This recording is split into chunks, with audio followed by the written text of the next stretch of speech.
You must split humanity into 2 groups, and then one of those 2 will be randomly selected, and instantly all die. How do you divide the human race? Don't split into randomly selected groups. Every single surviving person would be experiencing the deaths of half of everyone they care about. Every segment of every society would be ripped asunder. I think the best way to do it would be to have all of Asia, 60% of the world's population, in one group and the rest of the world, 40%, in the other. What's left is still fully functioning societies that can expand and reclaim the rest of the planet. Edit. Having woken up to 89 orangers, many of which are calling me racist against Asians and so on, please understand the following. I don't really want half of the world's population to die. I was answering Ops scenario. In my scenario, it's equally likely that I've set up Asia to carry on human civilization as to be destroyed. Asia is a geographical region that stretches from Turkey, the Levant, and the Urals through the Indian subcontinent and Siberia, all the way to Japan, Indonesia, and the Philippines. It is not a synonym for China. One group contains all of the doomsday preppers and master survivalists, and the other contains the remainder of humanity. If the first group dies, the majority of people would be able to continue life, albeit now with no survivalists, and if the second group dies, the remaining minority will be competent enough with survival to rekindle the human race over time. Necrophiliacs. Everyone else. Either a lot of people will be a little happier or very few people will be a lot happier. Group 1. Me. Group 2. Everyone else. I'm either praised as a hero for volunteering for the insta-death group or I get to find out the answer to the ever-present AskReddit question about what you'd do if you were the last person alive on Earth.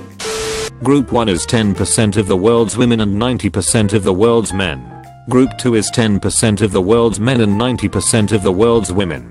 It would be fascinating to watch unfold either way. Edit. It's interesting to see that so many people think that the male-dominated option would turn the guys into rape-crazy cavemen. Remember, the human race wouldn't be anywhere near at risk. World population levels would be the same as they were in 1970, but of course with the imbalance. Group 1. Westboro Baptist Church. Group 2. Everyone else. Either the WBC is killed and the world becomes a better place, or we're all killed and they think everyone but them has been raptured. All of the carriers for 50% of the genetic diseases in the world in one group, and same for the other. Either way, half the population survives and half the genetic diseases are eliminated if you balance it right. Hyper-rapid evolution in an instant.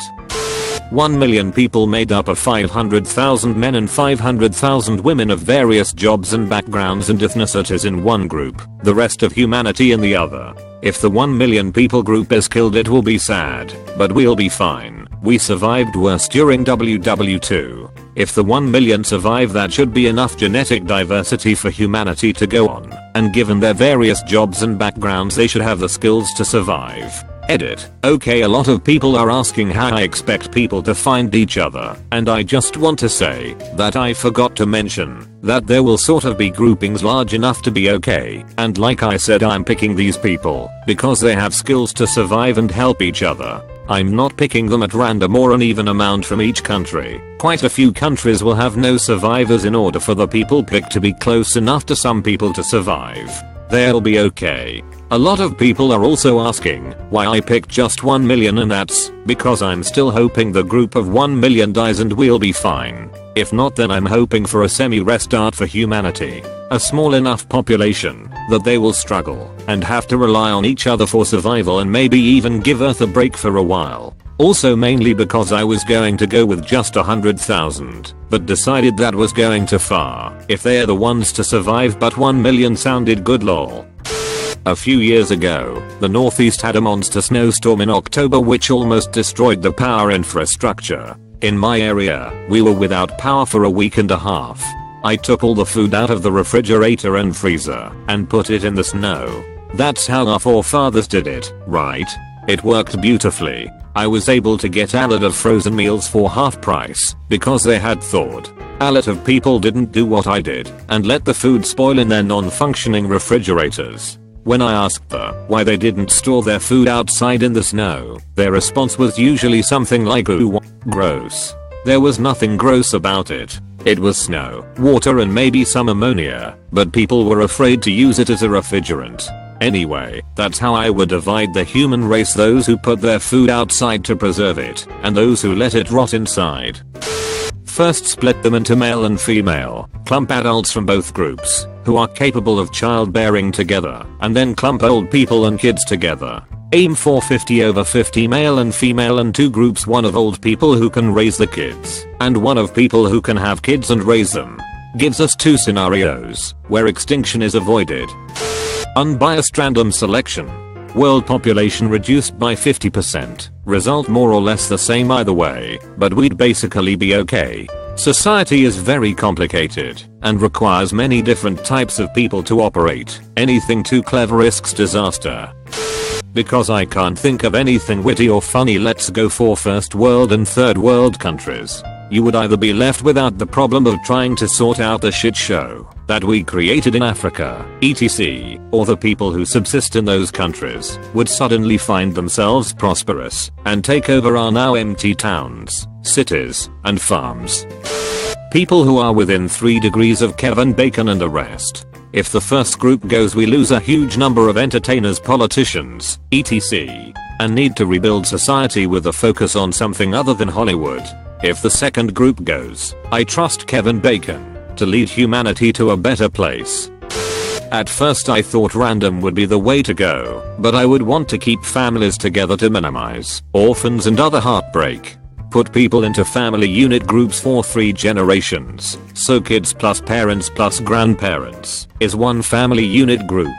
Family units can be expanded with up to 25 additional people if 75% of the people in the group agree. So your so or best friend could be added to your family if your family is cool with that, or you can join so's family. Randomly divide the groups.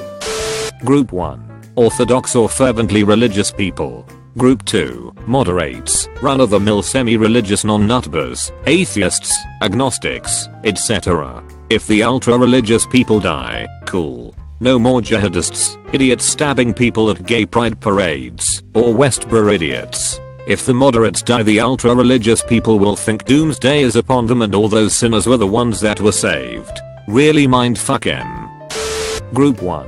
People who contribute to society, who try hard at what they do in order to leave the world a better place tomorrow. Group 2. Lazy, selfish, greedy assholes who wouldn't help someone if it meant they had to do a bit of work or get their hands dirty. If group 2 dies, the world becomes a better place in an instant. If group 1 dies, the rest of the world can shit on each other and society can die a slow, horrible death. Those who politically lean left or right. Whether you want to believe it or not, if we as a society chose one of those directions to go in, it would probably lead to a very healthy society. There are plenty of knocks against each side, and those are well-deserved criticisms. However, our modern political systems has been taken over by the either/or attitude, and it has been perverted to the point of you either vote for A, something only a small percentage of voters would agree with, or B, something everyone will universally reject. Both of the major parties do this, and the sad fact is most of the rational people I know despise this. There is a much greater concentration of people in the center than those on either side. But, we only have 2 choices and the nut jobs with strong, irrational opinions get the most airtime. Extremists, political, religious, etc. vs everyone else. Either we are rid of these crazes or they are the only ones left, so they can duke it out and destroy the rest of the earth. This way I don't have to live in a world where people kill each other in the name of one god or another. Also would help oust many unstable govt leaders to create a more stable environment. Let knowledge ecosystem efficiency be function f, x, y, where x and y are local/global bus factors for every significant human endeavor. Let algorithm g, f, z output 2 lists of individuals for which f is equally maximized, and z, a measure of local family/friend inclusion, is maximized. Voila. Pretty much nothing changes for whichever group survives. It's possible your favorite rock band died, but rest assured a similar one survived. It's possible your boss is dead, but your family and friends will likely be alive.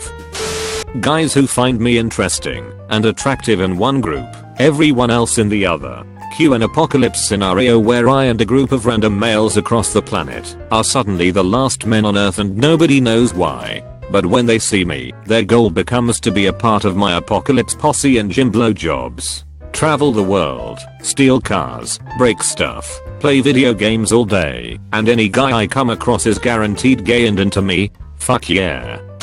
Anti-vaxxers and sane-minded people. If the anti-vaxxers all die then we would just continue on and thrive as a species, whereas if we die then humanity truly is doomed and the anti-vaxxers die anyway. So win/win. Two absurd hypothetical ideas. Idea 1. In group A have 1% of the most genetically fit men in the world and 99% of women. In group B have 1% of the most genetically fit women in the world and 99% of men. Obviously the population in group A would grow faster than group B. Idea 2. Write an algorithm to find islands of similarity in a graph of all the personal connections between all of the people in the world. Different connections will have a greater or lesser weight depending on how strong the personal bond between those people are. Divide the graph into two groups where the sum weight of all connections crossing the border between the two groups is as low as possible. This way we can reduce the trauma faced by the remaining population that would result from one of the two groups being eliminated. Some close bonds will be severed, but the amount of bonds severed overall will be reduced. Roughly even distribution of genetic/cultural diversity on both sides to preserve as much of the world as I can, but I wouldn't split up any close families or couples in love. I'm too nice. I'm sorry. I don't care if it's a logistical nightmare. I just don't want anyone to have to lose anyone close to them. I would divide them by those who eat their macaroni and cheese with a spoon and those who eat their macaroni and cheese with a fork. Either those of us who are right can live in peace without the damned spooners, or we'll die and we don't have to put up with it anymore. Christians who believe in the rapture, and everyone else. If the Christians go we can stop fighting about who's allowed to marry who or what medical procedures women can have. If the rest of us go, the Christians freak the fuck out that everyone else was raptured, and they were left behind. Group A. People who know the difference between their and their group B. People who can't be bothered to learn the difference. If group B dies, the worst part of humanity is gone. If group A dies, then they will never have to deal with group B anymore. Split it by nation, based on aligned social beliefs, Western nations in one group and Eastern in another. Regardless of which one is picked, the world would be much closer to global peace than it was before. In the wake of so much population/production collapse, it would be best to make sure existing governments could cooperate to survive and rebuild. People in human relations and management in one side, people in it, maintenance, and engineering on the other, and the rest of humanity randomly split between the two parties. Let's see if those people can survive without the nerds they take for granted. See if the nerds like me are actually competent enough to make shit work without roadblocks. Honestly, I see disaster on the horizon either way.